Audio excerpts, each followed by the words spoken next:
Hare Krishna. I'm surprised that so many of you come in this time. Look what I have here. Hot hands, hand warmers, up to 10 hours of heat. In the evening, I will distribute to those in need some of these, and you put them in, like this in your garment. And then you can sit in Alaska for 10 hours. Ooh, I feel it.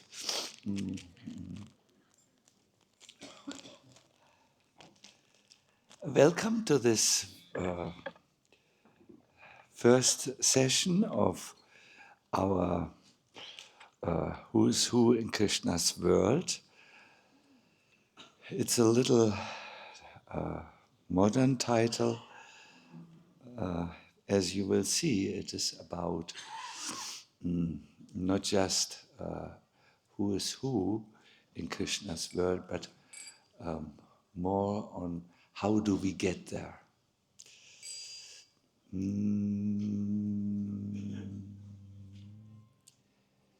Day, day, day, day, Jai Radha, Jai Krishna. We can start already. Jai Radha, Madhava,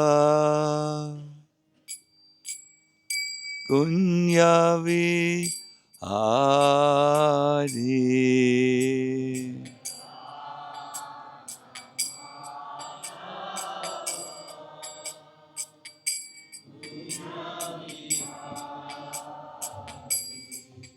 Jaya Radha Madhava Kunya Vihari.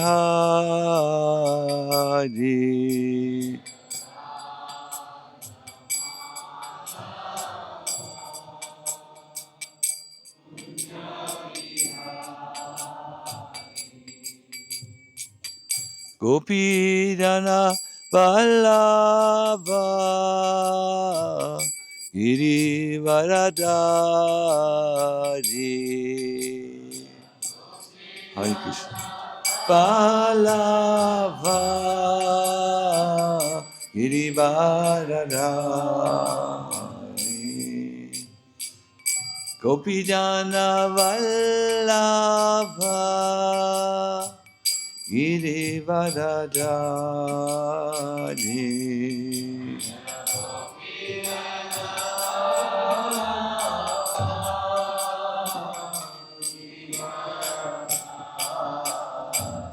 Yasodanandana Vraja Janadandana.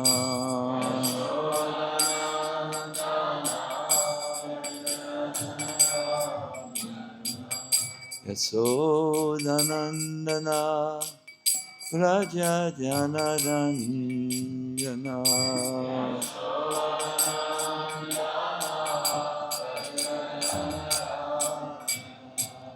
Jamuna Tira Vanachari.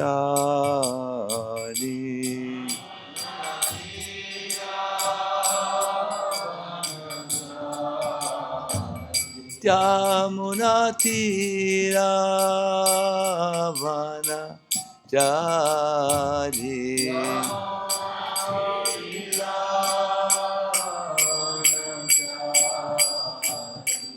Jaya Radha Madhava Kunya Vihari.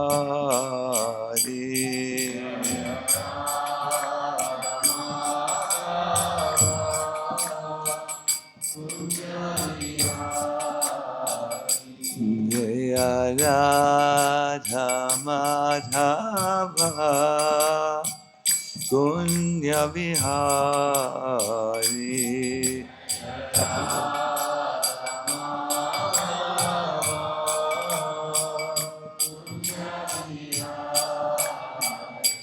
Jaya Giri Govardhana Jaya Giri Govardhana Jaya Giri Govardhana Jaya Giri Govardhana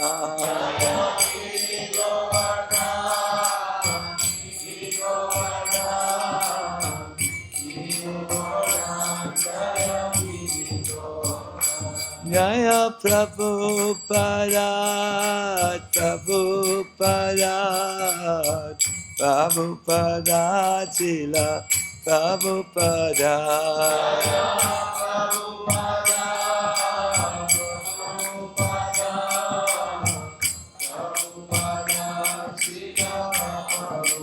Hare Krishna, Hare Krishna, Krishna Krishna, Hare Hare, Hare Rama, Hare Rama, Rama Rama, Hare Hare.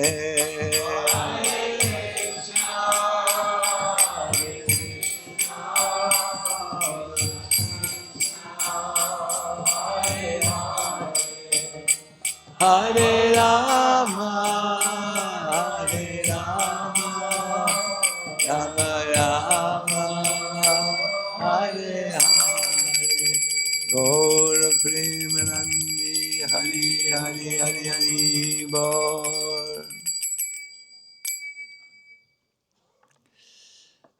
Hare Krishna.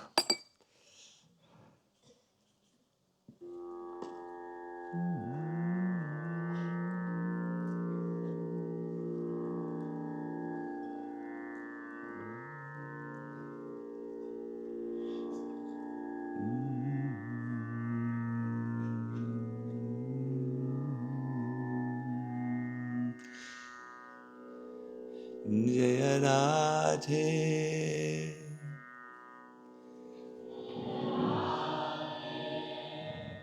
Jaya Krishna,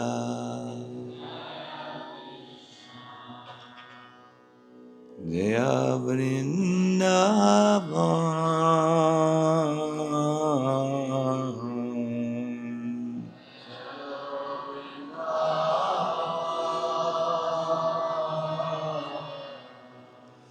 Shri Govinda Gopi Nata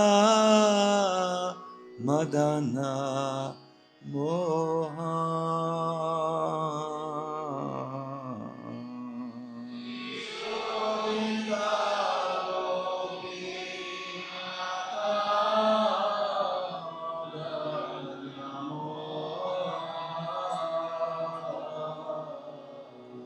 Shri Govinda Gopinata Madana Mohan.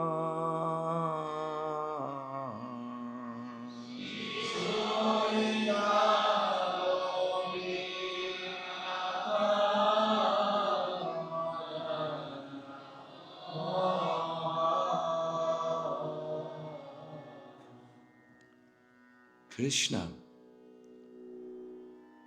and even the king and queen of the cowherd pastures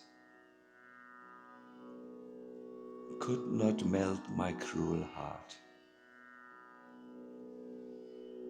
And even the other residents, Lalita, Vishaka, Sudam, Sridham, could not change me.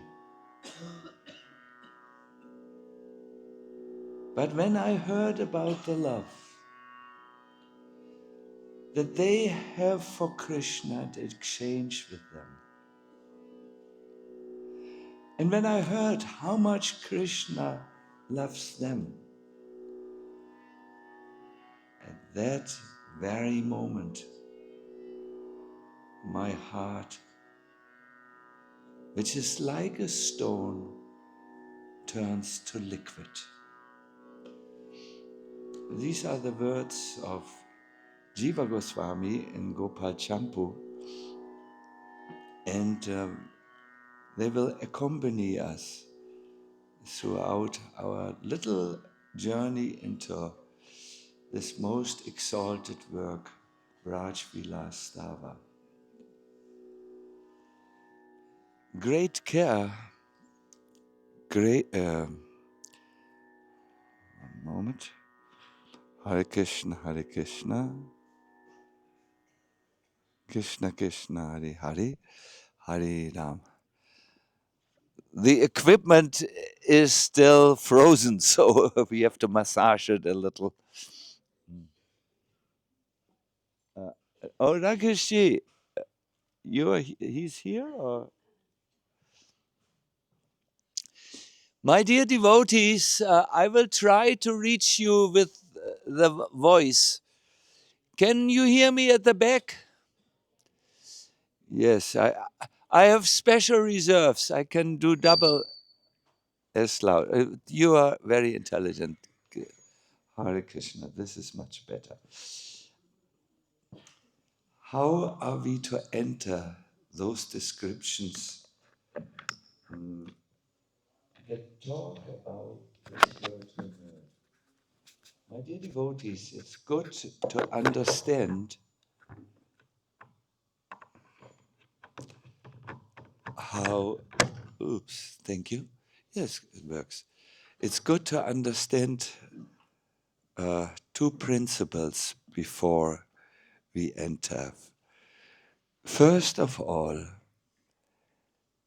everyone in the spiritual world is there because they have a service attitude to Krishna. Prabhupada writes that the Gopas serve Krishna, the Gopis serve Krishna, Nanda Baba, Yashoda Ma serve Krishna, the trees serve Krishna, the water of the river serves Krishna. Every one and every entity there is focused on service of Krishna.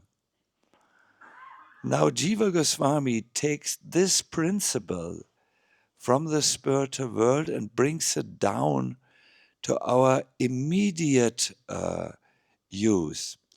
He says in the Bhakti Sandarbha 300, Anuchetya 304, something very, very nice that should accompany us throughout our retreat. He says, if after thousands of births a person develops the attitude, I'm a servant of Lord Krishna,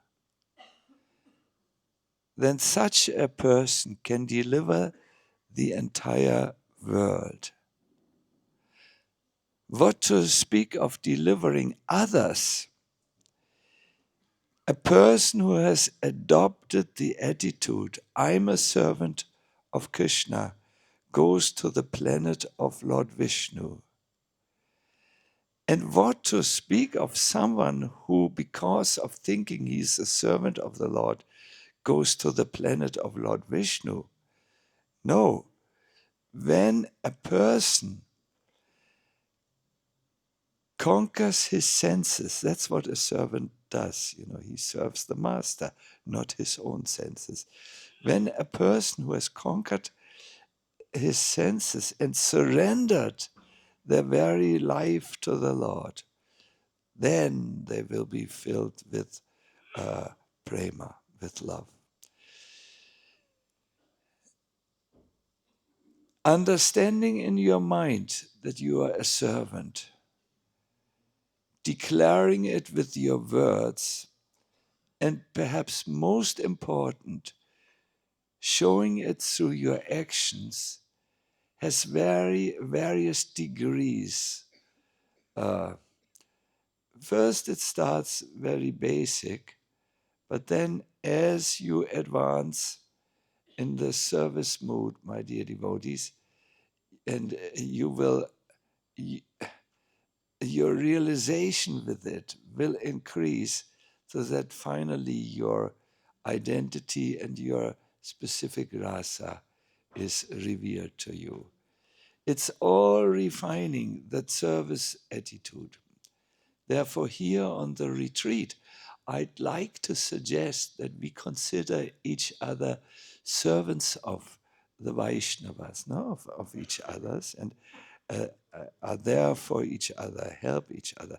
And as you become more fixed in the servant identity, one day you will wake up in the meadows of Vrindavan, in the kunjas of Vrindavan, in the palace of Vrindavan.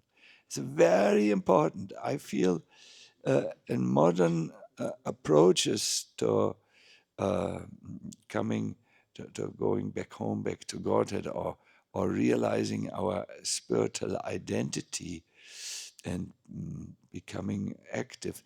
This point needs to be stressed. This is how our Gaudiya Sampradaya that is what it starts. And the moment that is lost, this basic fundamental principle, you will only have a shadow of what you really aspire for. Now I have to see, there are a few conversations going on, which I can unfortunately hear. Prabhu, softly speaking, softly speaking.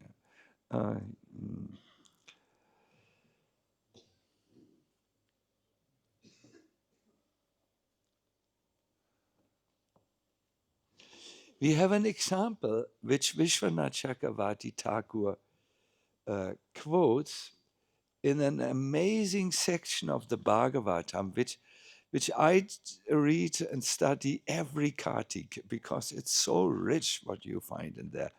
It's chapter. One moment. The title of it is The Prayers of the Personified Vedas. It's chapter 87. There we find the Vedas, all the Vedas, coming to the Lord and awakening him with their prayers. In these prayers, my dear devotees, they eventually describe how Krishna and not Vishnu and no one else then the Vrindavan Krishna even is the goal of all Vedic studies. So they pray simply by constantly thinking of you in your heart, meditating about you. I jump over a few sentences. We will achieve the same nectar from your lotus feet that your consorts are able to relish because of their loving attraction to your mighty serpentine arms. Though they think about Krishna's mighty arms, with which he does two things. For the demons, he has one treatment with these mighty arms, but these same arms are decorated with beautiful flower garlands, I wanted to say. They are closing in a loving embrace the devotees, both the gopas and the gopis, and bringing them to his heart. No? So the personified Vedas, they don't think of these arms in relationship to the enemies of the Lord. They think of these arms of Krishna in relationship to his loving devotees. And they say, by the constant meditation about you, we will actually attain your loving embrace in Braj. So in our sessions here, I'm just preparing, I'm approaching it very carefully. We will actually think of Krishna constantly, and we can hope that my hope is that all of us will end up in the serpentine, super attractive arms of the Lord and feel how he brings us to his heart, and we feel the love of his heart entering the love of us. Mm. Those who aim for Radharani in their spiritual life will have that same benefit in relationship to Radharani. Now, this is a strong statement. By thinking of you constantly, one has a loving embrace of the Lord. The Lord will call us into his, come here and enter this embrace. And now this needs to be proved in our Vedic, or in our line for statements. We always need to bring the pramanat.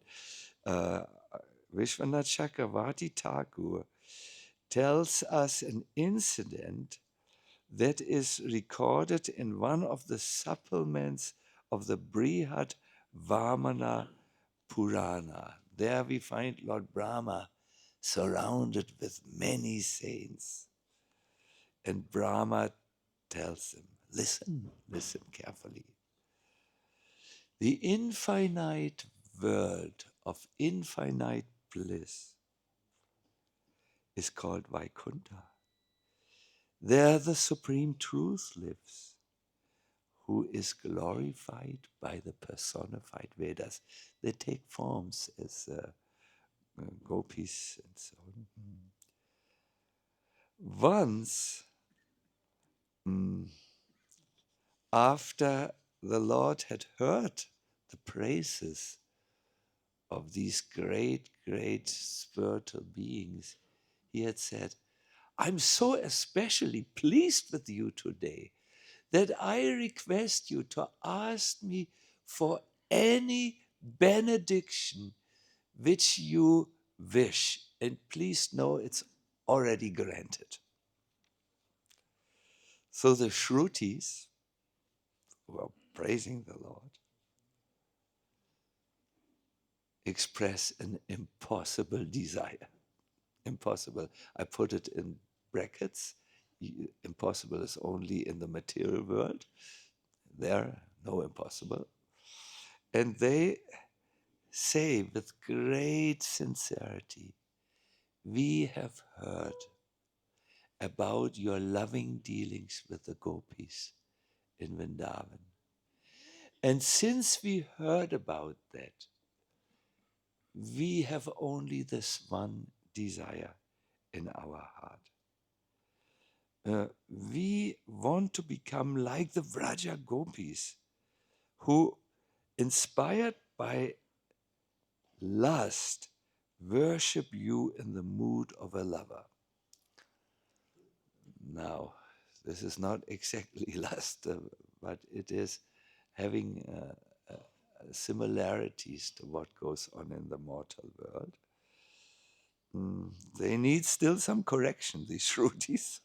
So the Lord educates them and said, this desire of yours is difficult to fulfill.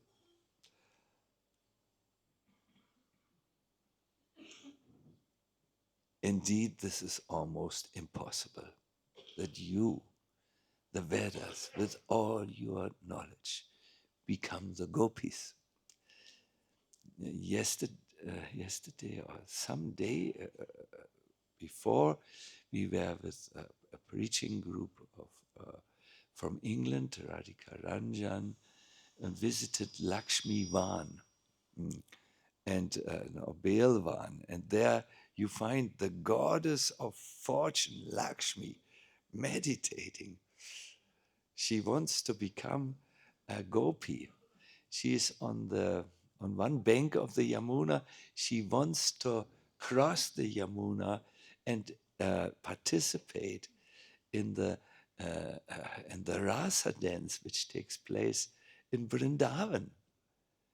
But she can't, because she just cannot imagine to enter into the service mood of the gopis. She cannot imagine to take the droppings of the cow, how do we say, cow dung, and make cow dung patty. She cannot imagine to burn rotis on a wooden fire. She's Lakshmi, the goddess of unlimited wealth and fortune also.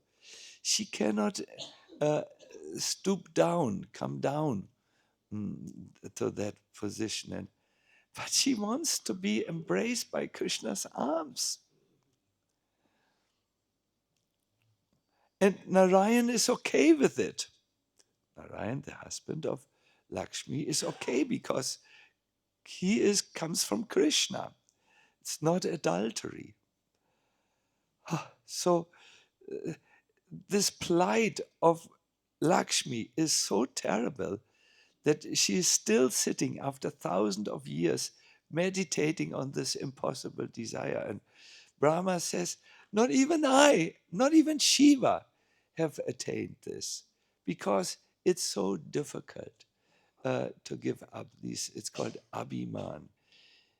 Vishwanath Chakravarti Thakur says, for us conditioned souls, we need to be brave and face the reality that we are fallen, of our fallen nature, and then throw what we are attached to, which helps us to forget that we are fallen souls. We need to throw that overboard. So Lord Chaitanya, not Lord, I'm sorry, I'm getting inspired. The Lord says, it's almost impossible. But earlier I said, everything you want of me, I give you. So by my power, it will come true. And now hear how it will become true. And understand it's not a cheap thing. When the next Brahma takes birth, to faithfully execute his duties to create this entire universe. And when one day in his life, the Sarasvata Kalpa is over, then only you will appear in Braj as gopis. You will come on the earth, in the land of Bharata, in my own place called Mathura, in the forest of Vrindavan. And there I will become your beloved in the circle of the rasa dance. Thus, by attaining me as your paramour who will embrace you, you will become steadfast in love for me. In this way, all your ambitions will be fulfilled. The Shrutis hear this. It's interesting how they react. What would you do when you hear next Brahma? Wait for next Brahma. Do you know how long that is? That's after millions of human births, you know. Then you will get it. You will most probably become dejected and eat potato chips with ketchup. You know, just flunk out, you know. The Shrutis, personified Shrutis, understand the glorious nature of their aspiration, and they immediately get to work and meditate on the Lord's beautiful form for a long time. Then, when the designated time approaches, then the gopis obtained the association of Lord Hari. My dear devotees, if you want to join the Lord, yes, it helps us to hear back to Godhead in one lifetime. And perhaps it is possible because Prabhupada said so, and and so on. He wrote me in the initiation letter, "You are a very serious boy." He didn't. He saw like a loving father who calls his blind son Padmalochan. I'm not serious, very serious. I mean, I can't call myself like this. But and you will obtain God this in this lifetime. Yes, I'm. What can I say? I cannot say, Prabhupada, you have, in your love for me, exaggerated my possibilities. But I know, unless I set to work immediately, it will not come true. I will have to become serious in the process of which is necessary. And that is, I have to learn to think of Krishna more. My dear devotees, here I request you to listen to the main principle of any sadhana. It is this: what you do now, that is what you become later. I will repeat it again. It is so simple yet so profound. Only what you do now, that is what you become later. You can't expect to become something very exalted by doing unexalted activities. It's just not there. Or you must know that your sadhana, your spiritual practice, brings you to your sadhya. That is the goal of the practice. In the Vedic scriptures, the example of bow shooting is given. Who of you has ever placed an arrow on a powerful bow? Yeah, not so many. So you have to put the arrow on the bow. Then if it's a powerful bow, you have to learn how to make the traction. It's not so easy. And then you need the target. The arrow will not go into the target if you don't aim it at the target. It will go into the window of your neighbor and destroy his microwave oven or anywhere. And you need to fix it on the target. Then only it reaches. So while doing sadhana, spiritual practice, you have to be aware of the goal. This is described by Rupa Goswami. I will soon tell you the juicy stories, but we need the basis first. Krishnam smaram janam chasya preshtam nija samihitam tat tat kata rataschaso Kuyatva samvraje sada. This is from Chaitanya Charitam. I will give you the quotation at the end. The devotee should always think of Krishna within himself. This is the same thing which the Shrutis did. When they heard that, yes, they will, after some time, come close to Krishna, they immediately began to think of the Lord in deep meditation. So the devotee should always think of Krishna within himself, and then he should choose a very dear devotee who's a servitor of Krishna in Vrindavan. This devotee will serve as a role model how to serve Krishna. If you don't know what pleases Krishna, you will not please him. And who knows what pleases Krishna? The dear servant.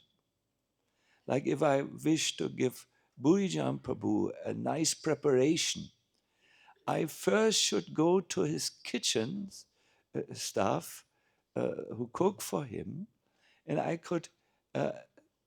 should ask, what does he like, and what does he not like? Where do I have to be a little careful to not present that? And that servant who knows his master, he would be able to tell you, Bhujan likes such and such preparation. And he might say to you, be careful, one moment, be careful, don't bring Bhujan this, yoga bar, breakfast protein bar, apricot fig. He can't digest that. And you will remind him of his old age when you show this to him. So don't bring this. So, I'm sorry, I give a very, very understandable example. This is also in relationship to Krishna. You must choose a servant, and what you must do, one should constantly engage in topics about that service and his loving relationship with Krishna. Remember, you also can go there only by service, no? And then one should live in Vrindavan. Congratulations, you got the right place. And then it is added, if one is unable to be in Vrindavan physically, I think for many of us, you will soon see when it gets really cold. I can't imagine to survive a real winter here. When one is unable to be in Vrindavan physically, he should live there mentally. Hare Krishna. So this is the idea. Let me summarize the process, and then I will give you the reference. So one hears about Krishna and the love of the inhabitants of Braja. Then one realizes to some degree the sweetness, and one's intelligence is attracted. And then one becomes so inspired that I must have this, that one is no longer dependent on Shastra, on logic, on argument in inspiring one. One is drawn by sweetness in the heart. Externally, such a devotee will continue to execute all Shastric injunctions, specifically two injunctions. Can you imagine what they are? Shravanam and Kirtanam. Yes, Shravanam and Kirtanam. You know everything already. And then one should mentally, with one's mind, touch the service to Radha and Krishna. Mentally engage. We will hear that further, what we can do. This is done constantly while one lives in Braj, either physically or in one's mind. It's very simple, very simple. You can listen again to this class, make notes, and you have it in your notes. However, my dear devotees, you will you will learn one thing. Only if your mind and heart is purified can you constantly think of Krishna. We experience this as sadhakas in ISKCON. It's very difficult for some of us to remain focused on japa and only stay with the holy name. And we think all kinds of things. We think our latest servings on the internet, where we surfed around like the Australian wave servers, no? We think of our endless problems with other human beings who are not in our exactly like we think. No, and in this way, our mind will throw so many things of us.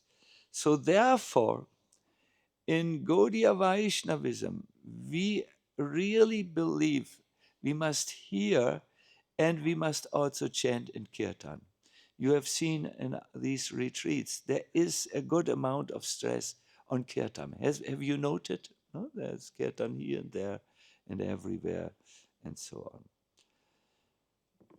So this is the journey. Purify the mind and heart. For some of us, where japa is just too difficult to do, you must engage your senses, uh, uh, your hands and your legs in Krishna's service. I talked recently with His Holiness Radhanath Maharaj about a point that has been troubling me since many, many years. I told him, I observe we have good devotees, so many good devotees, but these, even the good devotees who are there, they are not able to chant sometimes their 16 rounds daily. What is going on? What is your observation? And now comes the point. They want initiation. Then we say 16 rounds, and they aspire and they try to train 16 rounds. And on the day of initiation, they can say, yes, I'm chanting 16 rounds. But the day after, they are like marathon runners who now fall on the sofa, you know. And he said something that I found so true. He said, a good devotee is in our mind defined only as a sadhaka who does spiritual practice very consistently. But there are other good devotees also who are sevakas, no, who serve. And from this I understood, if you are not a sadhaka, I mean, think if you want initiation or no, you have to chant 16 rounds after initiation. Before is not important. After it, you give a promise only at initiation. So the after is important, no? Before is not. This is just training before. But the after is important. So if you want to come to that level, you have to purify your life by serving with your hands, with your legs, with your activities, with your wealth, which you have made in your life, and so on. And in this way, your heart gets purified. Then you can have much more benefit when you do Shravanam and Kirtanam and so on. Having said this, my dear devotees, let us enter now hearing about the dear servants of Krishna in the land of Vrindavan. Are you ready? Good. Yatra parito brahmat yaviratam tasta mahasiddhaya spita shrishti alangavam udayani vasopi gosto kasam vatsalyat paripalito viharate Krishna pitibhyam sukais.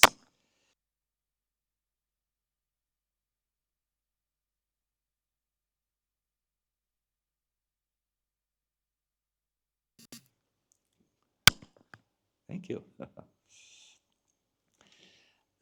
I worship, says Raghunath Goswami, Nanda's house at Nandishvara Hill, which is very near to the best pasturing grounds. Remember, it has to be near because there's a Goshala where the 900,000 cows are, and Krishna will come in the morning and release them from the confinements and bring them for grazing to these nearby pasturing grounds. So we worship this hill. There are 3 famous hills in Vrindavan. Vashana, who is a manifestation of whom? Brahma. Brahma asked Krishna, can I do a service for Radharani, please? Krishna said, become a hill. So Brahma became 4 hills because he has 4 heads, And that's the area of Vashana. Then there is a second very famous hill, a mountain, you could say, Braj. Who knows? In Nandishvara. Who is Nandishvara? Shiva. And then there is a third mountain. Giriraj, you're sitting here, yes. Who is he? Krishna. Krishna showed. Shailosmi, I'm that hill. No, he took that form so that everyone could see. He was not just rocks. His arms, it was arms, a smile, and so on. He's Krishna, and who also took the form of a servant. Do you know any example of God taking the form of a servant? Chaitanya Mahaprabhu. Who else? Balaram. Yes, so Krishna can be God and servant at the same time. So some worship him in this way, some worship him in that way. So I worship Sri Nanda's house at Nandishvara hill, which is near to the crest jewel among pasturing grounds. That is. This hill in Vaishnava, in our Gaudiya Goswami literature, is giving prominence even to Govardhana because Krishna always goes home there. That is his home. He stays there. He comes here to Govardhana for pastimes, but he stays there. Yes. So Raghunath is going with his mind through the land of Vraja, and because of the ecstasy which he experiences, he has many, many realizations. And one of the realizations he has is that he observes a special personality going around in Braj. Who is that personality? The goddess Lakshmi. In Nandishvara, Kamala, the goddess of fortune, is always present like a maidservant. And the 8 mystic perfections are also always staying in their personal forms there. My dear devotees, when Krishna appeared, Nanda Maharaj gave so much charity. We hear of cows with gold-plated horns. We hear of jewels, plates with jewels that he gave to the brahmanas. And it seemed his treasury was always filling itself up, or it was inexhaustible. Every evening, Nanda Maharaj, for his son, arranges a beautiful festival where there are brahmanas, poets, penigrinists, these are people who glorify, artists, and he rewards the artists every evening with heaps of wealth. And every morning he opens this door and he gives and he gives and he gives. So Parikshit developed a doubt. From where has the simple village leader all this money? From where has he gotten so much wealth? And the answer is that at the time Krishna took his appearance here in Braj, the goddess Lakshmi took birth there also. Here is the verse for you.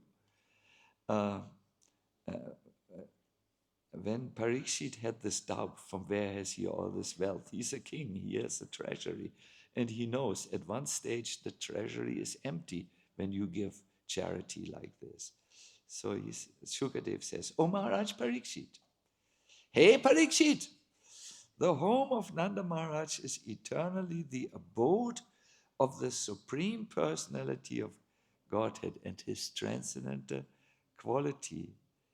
And therefore, this home is always, always endowed with the opulence of all wealth.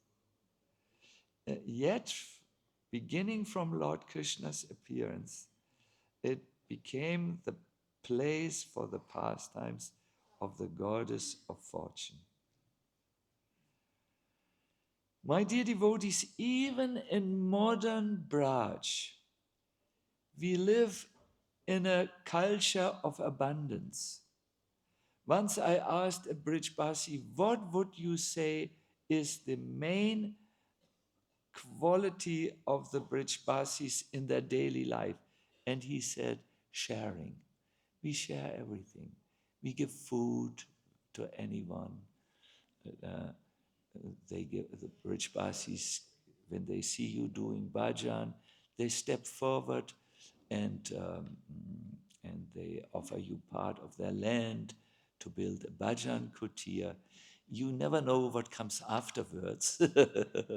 But in old times, they were always sharing abundant culture because they know Krishna is here, the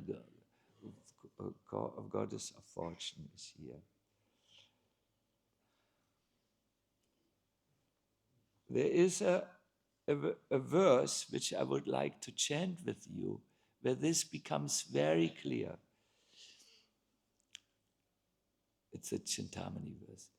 Chintamani prakara satmasu kalpa vriksha laksha vriteshu surabhirabi palayantam Lakshmi sahasra tata sambrama sevyamanam Govindamadi purusham tamaham bhajami. And one more time with everyone here. Govindamadi purusham tamaham bhajami. The verse says, the Lord lives here in Govinda, dwells in houses made of Chintamani gemstones, and he's served with affection by hundreds and thousands of Lakshmis, Lakshmi Sahasra. Check what is your own attitude towards wealth. Are you greedy for it? Are you stingy when you have something? In Braj, if you enter into a mood of abundance, help of course, we need to fly back most probably. Help others, help the residents of Vrindavans. Don't be stingy when it comes to donations or giving charities. It is good. That is what we learn. This is the abundance mentality. Now, the verse continues. There are 8 mystic perfections who are always staying here in their personal forms. Have you ever noticed when you want something clearly, like you want to meet that person, and then somehow, pang, he comes around the corner? No, yes, we are cold, Maharaj, and our brain has frozen. Yes, yeah, I have that. Many wonderful things happen as you walk in Braj. Like devotees told me, they they once had. I will tell from my own experience because they don't like if I tell what they tell me. I was once with a Braj Mandaparigram walking, and I was so hungry. And I knew in 2 hours, which could be 24 hours, the next meal would come. But they were cooking in a way that my soft German stomach could not appreciate. So I was thinking, I was sitting there, I'm willing to rob a bank. I'm so hungry. I'm really so hungry. So, and I tried to chant. When I chant, I will forget it. But it became louder. Hungry, hungry, hungry. Give me food. Give me food. Don't be so impractical and chant now. I said, okay, it became clear. I need to do something about this. So I got up and I just walked. I don't know what came in my mind. I thought the land of Braj will most probably fulfill all my desires, and we are in Kamyavan, where all desires are fulfilled. Then I still remember I walked into it looked like a Haveli. That's a house which often has a mandir in it also. And they people looked at me with wide open mouths and they said, Bete, sit down, sit down. I said, hungry, hungry, hungry. Teague, teague, teague, sit down. And then they brought 2 tables, 1, 2, spread a white cloth and brought a huge thali with very good preparations. Paratha, rasa, this yellow thing, rasa malai, and so on. And I know it's ahimsa, from ahimsa, I can eat it. Everything. I better I don't get into it because at this moment I'm also a little hungry. So I should not talk about this. I have to give the class here. So mystic perfections roam around. This mountain, Nandishwar mountain, has appeared for the benefit of the cows. It is the home of the Lord. Let us hear how it is the home of the Lord. Purnamasi, who has a little hut next to Nandishvara mountain at the banks of the Yamuna, rises in the morning from her bed. Purnamasi, who is she also? Yogamaya, the one who arranges everything in Braj. She gets up from her hut. She is white-haired. She is in a reddish, saffronish sari, and she hears the first chirping of the early birds. Then she quickly goes, takes her bath in the Yamuna, and goes to see Krishna in Nandagram. As she goes through the early Nandagram, it's early still, no? She hears, what do you think is, you hear there? The loud sounds of cows, yes, calling for their calves. And she hears the chanting of Vedic hymns by very qualified brahmanas. When she arrives at the palace, Yashoda waits already at the gate respectfully and greets her. Oh Purnamasi, oh, you are the mother of all of asked Brijbasi. I know what you wish. Come and follow me. And Yashoda brings her to the bed where Krishna, adorned with gems, lies peacefully on his soft bed, surrounded by a few very intimate cowherd boys who just look at Krishna as he rests. Suddenly Yashoda notices that Krishna is dressed in an unusual way. He wears a blue cloth on his chest while he is asleep. Yashoda thinks, why has Krishna given up the yellow cloth which I gave him and changed it for a blue one?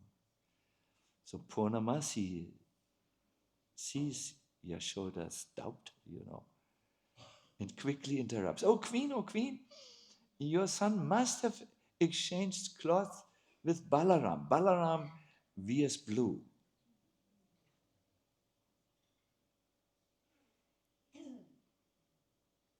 Must be, says Yashoda. What is that blue cloth? To whom does it belong? Radharani. But Yashoda does not know that every night there's a back door in Krishna's room where Krishna slips out of the room and goes through the moonlit forest of Vrindavan to a specific meeting place where she meets with Radha. She doesn't know about it because her rasa is the parental rasa. Krishna is a shishu, small boy. He doesn't know about girls. Then Yashoda softly strikes the body of Krishna with her very soft fingers, and there are tears of joy in her eyes. Have you seen loving mothers softly striking their little baby with tears of joy? Oh, Lala, quickly wake up and show me your lotus face, she says. And so Krishna begins to stir, but as he turns around, Purnamasi sees a red stain, as if in the last night someone who has reddish lips or chews betel nuts or something has kissed Krishna. So she quickly says something. Oh Madhava, it seems the reddish glow of your ruby earrings is reflecting on your cheeks, which resemble emerald mirrors. So now Krishna gets up here, he quickly rubs it away because this is another rasa than the parental rasa. At this moment, they hear a loud sound. Hey, hey! And who comes stumbling into the room? Madhu Mangal. Or they call him Batu also. He's still groggy from the sleep. And he says, get up, don't sleep. Your friends are outside the palace. I mean, not the small group of intimate friends, the many cowherd boys. Krishna's eyes look so beautifully, my dear devotees, as he sits on the bed.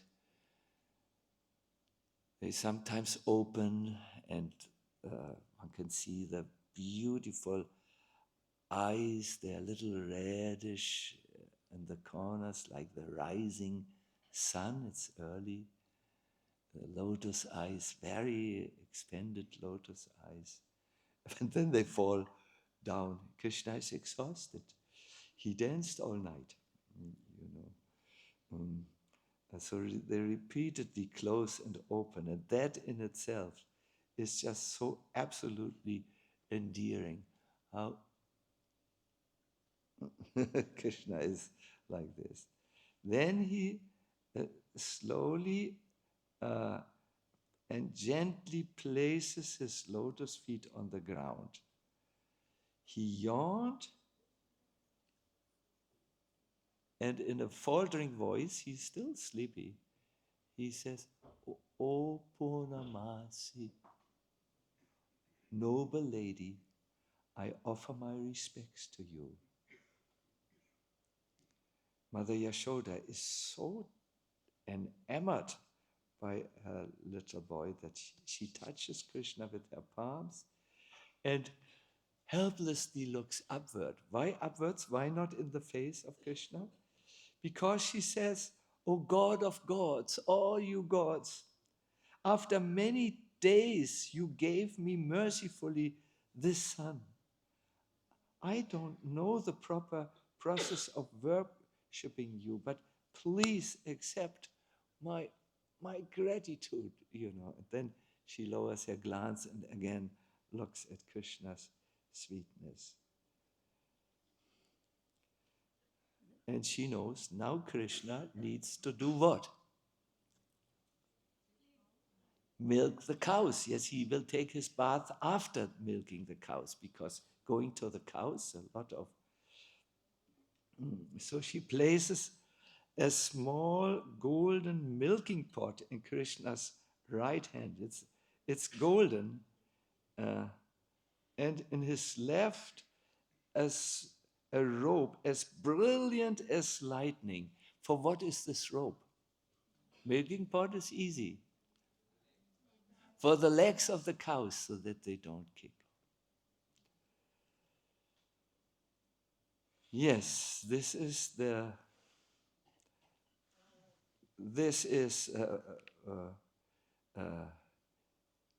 in this verse. Here Shri Krishna always enjoys pastimes with great ecstasy while he is affectionately served by his father and mother. We have not yet heard about the father. He is waiting at the Goshala for Krishna, but his mother's affection, we have heard some of that. So, my dear devotees, I'm close here. A little over time. I wanted to just make the point in our lecture that we have, there is a process how to get into the spiritual world, and the most important is just to hear about Krishna and his servants, how they relate to him, and to think about this constantly. So in the afternoon, there will be time for you to reflect and to absorb. And I have two questions for you. They are not on a piece of paper, these questions. I request you to note them down. They are very simple questions, but I hope you will appreciate them. Let me just get this. Can I improve my reading? Ballard was with his mind somewhere else. Program is not progress. Because it is through reading most properly that we hear about Krishna and his dear ones. So, can I improve my reading program? Is there something I can do to read more? And then what books and why those books which you have chosen? No? What books I like to read and why those books? Please write this down, because when you have written it down, you will look at it when you are not on retreat, and you will most probably think, my God, I wanted these books. Where do I get them? Let me to order them quickly online, or if I'm poor, I can borrow them from other devotees.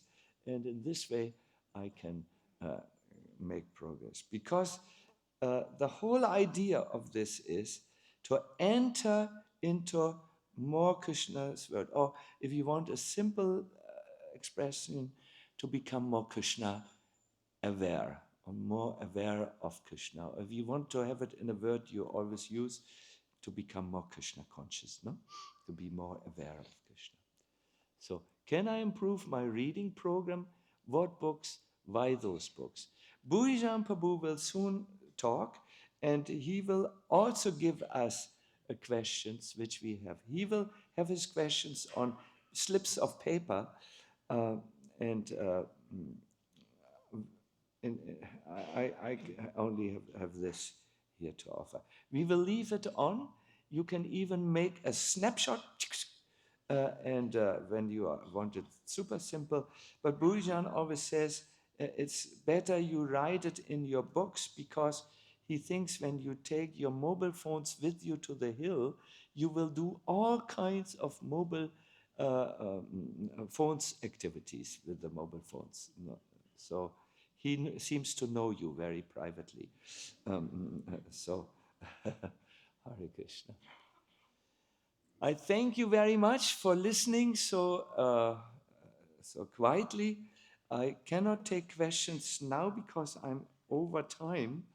And is our Prashanta? They take Prashadam now, is it? Or what? What is the problem? We have more time? What is... One moment. Maharaj, we have not over time at all. We can keep talking. If the class is 7:30 to 9:15. Acha! Sorry. Really? Acha! I thought I have gone over the limit. Now, my dear devotees, I want to see if you have questions, and I might answer with one very sweet Krishna Lila, which I just heard, if it's appropriate. Any questions so far? Yes, I saw first our man with the Batman mask. Yes.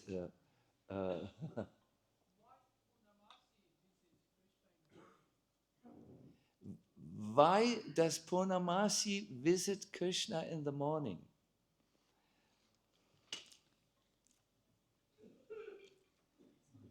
We hear that Purnamasi and Vrindadevi have a meeting each morning near Nandishvara, the hill, at Vrindakund. It's just there. And they discuss the pastimes of the day and the requirements of the day. So that could be a second reason why Purnamasi comes. She will perhaps look at Krishna and understand what is in his mind. But the primary reason is she is so attached to see Krishna. You must know from Krishna Bhavanamrita, I think you have heard that all the cowherd boys are so attached to Krishna that they repeatedly come in the night when they wake up and they bang at the door of the palace, and Mother Yashoda opens, and the cowherd boy says, Krishna, is Krishna coming? Are they? This is so early in the night. Krishna needs to sleep. Come back later. Then after an hour, the same cowboy. Krishna coming. 1 hour has passed. You go to sleep. He comes later. Abhinay, Padme. She would say in Hindi, if she speaks like that. So they want to see Krishna.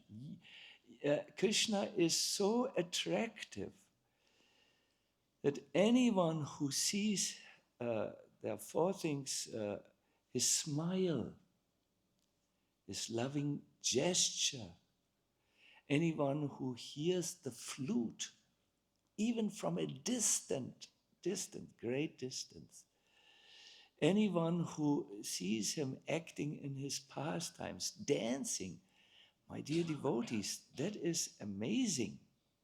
I read in one of our esteemed guests' posts that when the cowherd boys only see that Krishna sits somewhere and then the breeze comes and lifts his dhoti a little bit and they see the beautiful leg up to the knee of Krishna. They say with great enthusiasm, let's have a festival. Krishna's leg, can you see? So beautiful. My dear devotees, we don't know what is attraction in this world. Sorry, of course we know what is attraction in this world, but it cannot compare in the way the attractiveness of Krishna is. It cannot compare. So not only Purnamasi comes early in the morning, the Gopas come in the night already. And the gopis are in the night with Krishna. And everyone else dreams of Krishna, So that is the center of attraction. All attractiveness. Thank you. Yes, I see our Vairagi Bai, young Vairagi Bai. Your trumpet is not with you? Trumpet is sleeping. Sleeping, good. Yes. So thank you for awakening us to Krishna consciousness, Maharaj. You were mentioning that we should choose a servitor and constantly remember their activities. So my question is, could we choose the servitor of Srila Prabhupada and constantly remember his activities? Would we achieve the desired result like that? Very nice and appropriate question.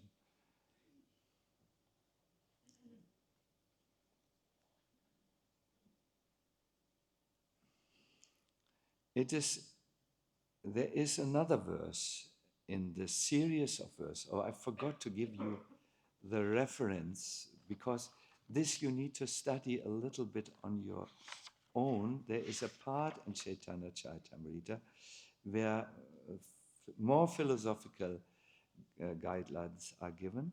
It's in Madhya Lila, please note down, chapter 22, text 154, I repeat, Madhya 22, 154, and also, and it goes. The verse I quoted, this Krishna Janam? No, not Krishna Janam. Krishna Smaran. Verse. It's it's in the same chapter, Madhya 22, text 160. That was from there. No? Here is a philosophical basis of that. And there you find that these servants externally continue, they also come into the world. Very famous in our Sampradaya is who? Who is from the spiritual world? Rupa Manjari, Rupa Goswami, yes, and another Manjari, Lavanga Manjari, who? Sanatan. And they act in this world in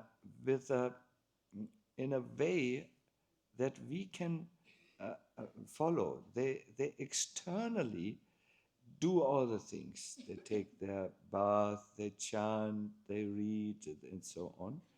But internally, they follow the inhabitants of Braj by hearing about them. I can't say about Rupa and Sanatan. They are there. They're in the Leela. But those who practice this type of Krishna consciousness, they externally follow everything. You can't see what they are, and the real ones I found out are not talking about their realization, because there's an injunction. Once a very private realization is shared with the world, it's like a candle that is given to the it's taken away from the wind-safe place, and and put out, and the wind might extinguish it. No?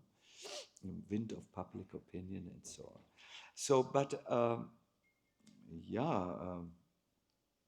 externally, my dear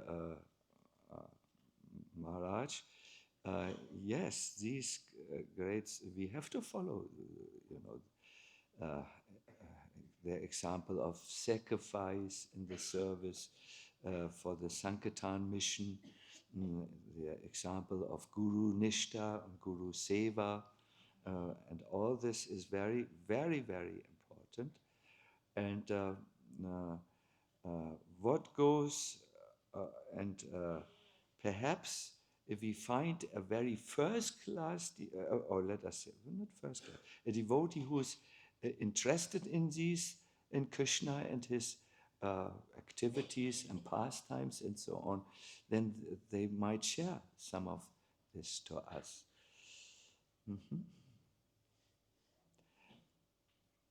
But in our sampradaya, but keep in mind, again a but, furthermore, that's a better word, keep in mind that in our sampradaya there should be some contact with Rupa Goswami, because we are Rupanugas, and his writings, his literary output, his meditations, it is because he is writing about everything out of his mercy, but many, he's like a teacher of a lineage, if you want, but many of those in that lineage will be very secretive about what they do.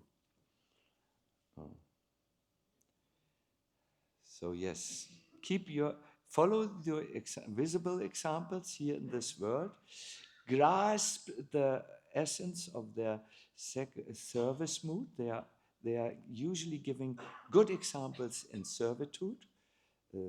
That's the foundation of anything, as we learned from Bhakti Sandarbha. And then have some contact with Rupa Goswami when you are ready. Perhaps you start with Bhakti Rasamrita Sindhu and make a thorough study of it. Now there are very good study guides available that help. Or you might think, that's a mighty work. I'm not such an avid reader. Let me start with Upadeshamrita. Wow! That's where the nectar of instructions are. And you will hear the sound of these works of the Goswamis. They will always lead you to Krishna, no? Krishna.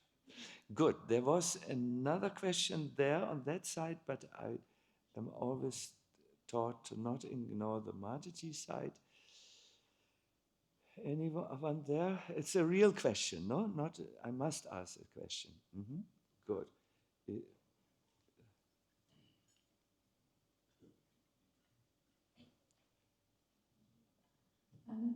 The question is about Govardhana Hill. Govardhana Hill is Krishna himself, and I heard that there was a story that Govardhana was not in Vrindavana before, and he was brought by Pulasjamuni. Yes. So was he Krishna the whole time? What exactly happened? Well, in Goloka Vrindavan, that's the spiritual world, Govardhana appeared first upon the request of Radha to have a private meeting place with Krishna. And at that time, Krishna looked deep into his heart, and from his heart, it's described a seed of fire and water manifested, fell on the ground, and started to grow. Because love grows, no? That's the Govardhana we are accustomed to say there, but this is wrong. The spiritual world is all over. It's not in a fixed location. And we will see it once we are awakened from the veil of Maya. But anyways, so that Giriraj came also into this world into the son of Dronachal, that's the lord of the Himalayas. And he stayed there in the Himalayas until one day Pulastya Rishi came. He is from Kashi, and he said, I need a hill for meditation. Hills or mountains are very good places. They are looked for by rishis. They have shade-giving caves and little streams of water. There are fruit-bearing trees, you can see here. Yeah, they're still on. I thought you would have plundered them in the night, the fruits. So yes, they're still, these mountains are preferred places for meditation. You find in the Himalayas many. So he came, he was a great mystic. He came traveling through the air, and he said to Dronachal, I need a mountain for meditation. And Dronachal said, Rishi, Maharaji, you choose one. And his eyes fell on Giriraj. Pulastya Muni's eyes fell on Giriraj. Drona said, please not him. Please not him. I beg you, not him. Not him. He is my son. Don't. But Pulastya said, don't deny the request of a rishi. He's very special, said Drona. You have to ask him first. So Pulastya came to Giriraj and said, so, Chelia, let's go. And Giriraj is Chatur. Krishna is very clever. He said, Tika, yes, but you have to agree to one condition. The moment you put me on the ground, I have to stay there. And he had one specific ground in mind, one specific place. Can you imagine where? What? Vrindavan, yes. So, no problem. I'm flying in one go. I came in one go. So Pulastya took him in the hand, and Giriraj traveled with him, looking at everything. And then he created an irresistible urge in the bladder. That's, where the water is contained, of Pulastya. The Pulastya felt, I might wetten my devotee. And when I arrive like this in Kashi, I will be the stock of laughter for everyone. So he came down and he forgot by Giriraj's illusory potency the agreement. He placed him down and he hurried. There was a dust cloud behind him to a place where he could properly relieve himself. And then he came back and wanted to pick up Giriraj again. But it was so heavy. Hey, you were so light before. Now you're so heavy. I stay here, said Giriraj, according to our memorandum of understanding. I'm staying here comfortably. You may go now. You have performed your duty. So Pulastya had to go. It was an agreement. He had given his word. So that's how Giriraj came to here.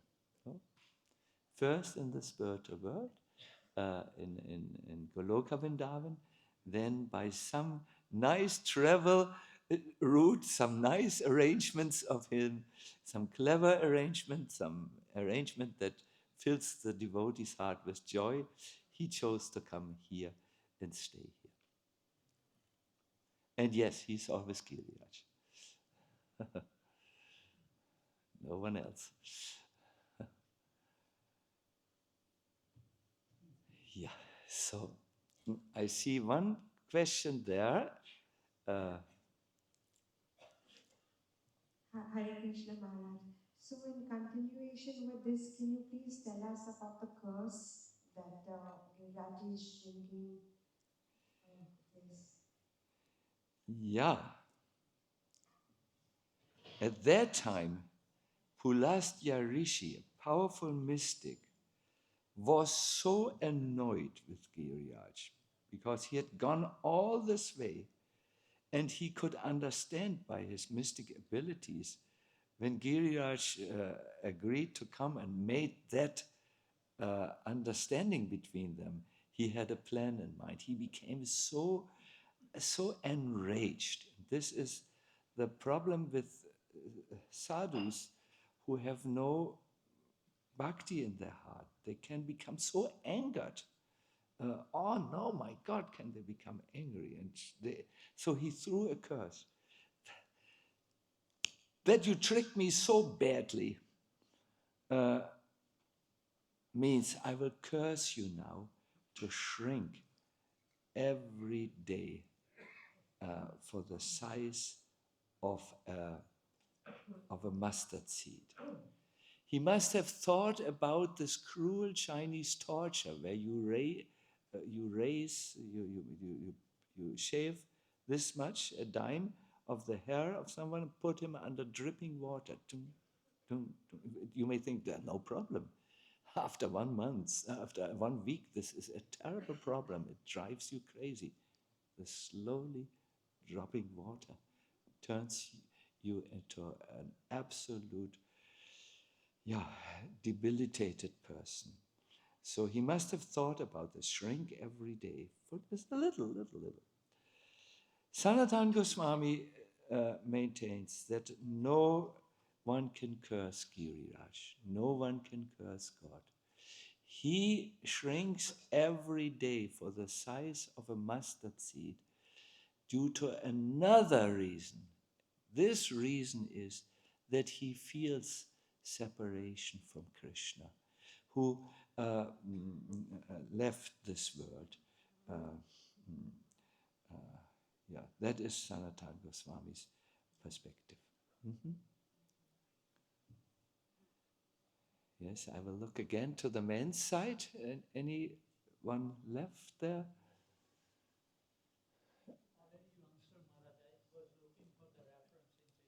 You have the then our Pancharatna Prabhu. To what extent are the qualities that we have today in our personalities indicative of how we should look towards Raj? Wonderful question. Pancharatna Prabhu. Have you understood this very thoughtful question? Pancharatna Prabhu is observing that we have qualities. They have come with the modes of material nature and they form our conditioned mentality. So with these qualities, I have to explain the psychology behind Pancharatna. This conditioned psychology makes us feel attracted to certain things that are of that nature. To give you an example, in Italian-born person will always need olive oil in his diet and caperis, and because this body is made like this, he will always like a certain type. We in Europe sometimes, not we, I don't do this, but in Europe there is always a joke, the Italians, they have a certain habits in certain things. Or the Irishman, or the German, everyone laughs about the quadratos. Quadratos means the square-headed Germans, who think in the box always. So these are conditioned qualities that come along. So with these qualities are, of course, there in Krishna, in our attraction to Braj. We like certain things. I didn't like braj for many years because there was no German bread and German butter available. There was the early days, you know, and I couldn't make friends with chapatis. So yes, we are conditioned souls. How much that affects our relationship to braj? Let me give a generous answer. We have to start somewhere, according to how we are. And everything here, when we find something which is attractive here, it will purify us and perhaps bring us to our, more in line to our true nature. And I will give another answer based on a purport of Srila Prabhupada, which is very, very, very thought-provoking. He said, please listen carefully. I am absolutely sure that what I quote is what he said, because I quoted many times and had the reference right before my eyes. But now I can't say that this is the proper wordings. But someone who has access to Google might like to search. It's in the Adi Lila chapter 4, if I remember correctly.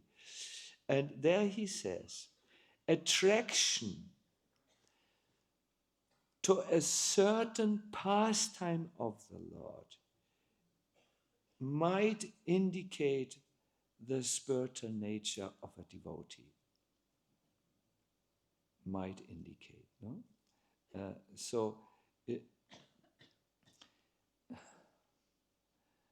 I remember in our German yatra, we all, Germans believe in muscular strength and so on in general, but this now all over the world. And we divided the devotees into Nishinga Bhaktas. These were the ones who were very heavy. You wouldn't tell a Nishinga Bhakta what service he would have to do. He was a Nishinga Bhakta. And the Govinda Bhaktas. So now, when we are older, we laugh about ascribing absolute spiritual things to conditioned souls. But yes. But when you engage with Krishna, the Nishinga Bhaktas all became purified. The Govinda Bhaktas became purified. But there is something, if you repeatedly, Pancharatna, say, I like to hear about this pastime very much, and you go deeper into the pastime, you research about the pastime, that could show you in what way you are attracted to Krishna, because in each pastime, Krishna deals with different devotees in different rasas. No? But I always like to walk on the way of caution. Therefore, my dear devotees, I will say something privately. The spiritual groups or movements are full of kalpana. They are full of what is called spiritual bypassing. They should be looking at a certain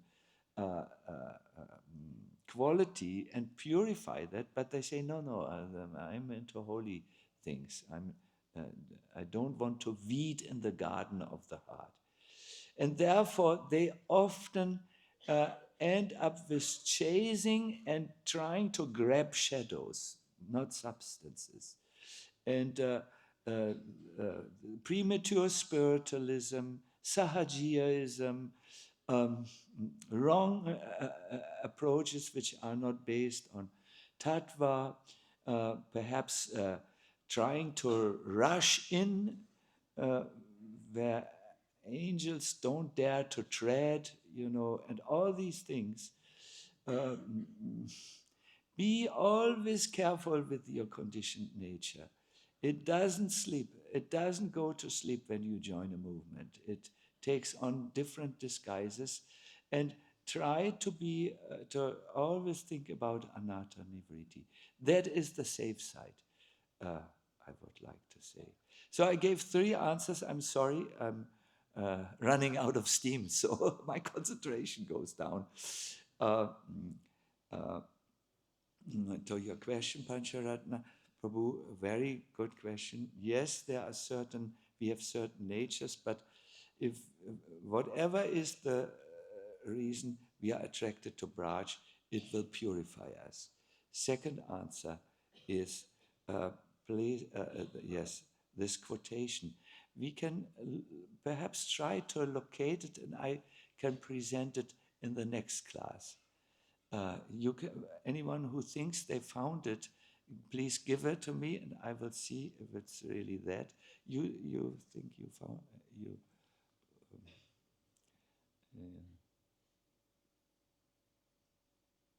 Yeah, here it is. My God, you're so good. 4.34. In a moment, here. Special natural appreciation of the descriptions of a particular pastime of Godhead indicates the constitutional position of a living entity. That you find? Adi Lila, chapter 4, verse 34. I encourage you to make a study of the entire purport so that nothing escapes your attention. But as far as I remember, Prabhupada didn't take this back in the purport or qualify it more. He, in fact, explains more. Adoration, servitorship, friendship, parental affection, and conjugal love are the 5 primary relationships with Krishna. And so on. So, would you like to hear the quotation? Do you understand also why the quotation is there? It appears in the context of what? Attraction to Krishna, even in a conditioned soul, no? Special natural appreciation of the descriptions of a particular pastime of Godhead indicates the constitutional position of a living entity. I believe in Prabhupada's word natural appreciation. There is that spontaneous, naturally flowing appreciation which is there. But I would not be comfortable to just take this one quotation out of all the other cautionary remarks he made. You have to understand Prabhupada's teaching in toto, but it's often often thought-provoking to see special points and pursue them in your studies. Good. My dear devotees, we have reached our natural, natural conclusion of this lecture. Once again, I thank you very much, and let us be happy to hear these words from this Braj Vilas Stava. Tomorrow, we will go into a very interesting philosophical concept first, that is mental residence in Vrindavan. How do you do that? How do you mentally reside? That means when you can't be here in the body. Wish you all the best, a wonderful day, and let us not forget, we will take Prashadam now, Prashanta, right? Prashadam, and then Bhujan Prabhu's class, 10:30. Oh, sorry, 11. And where? Here also. Here, 11 o'clock. So we have time. Hare Krishna. Hari Bol.